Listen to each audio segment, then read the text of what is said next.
ડભોઈ તાલુકા સેવા સદન કચેરી ખાતે પહેલા અને બીજા માળ ઉપર શ્વાન આરામ ફરમાવતા અને આટાફેરા મારતા જોવા મળતા શ્વાન કરડવાની ઘટનાને ધ્યાનમાં લઈ તંત્ર દ્વારા યોગ્ય કાર્યવાહી કરવામાં આવે તેવી વ્યાપક માંગ ઉઠવા પામી છે।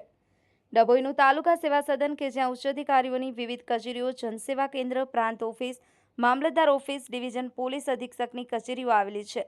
રોજબરોજ સંખ્યાબંધ લાભાર્થીઓ અહીં વિવિધ યોજનાઓને લઈ આવતા હોય છે। તેવામાં કચેરીના પ્રથમ અને બીજા માળે રખડતા શ્વાન આટાફેરા અને ઠંડકમાં આરામ ફરમાવતા નજરે પડે છે।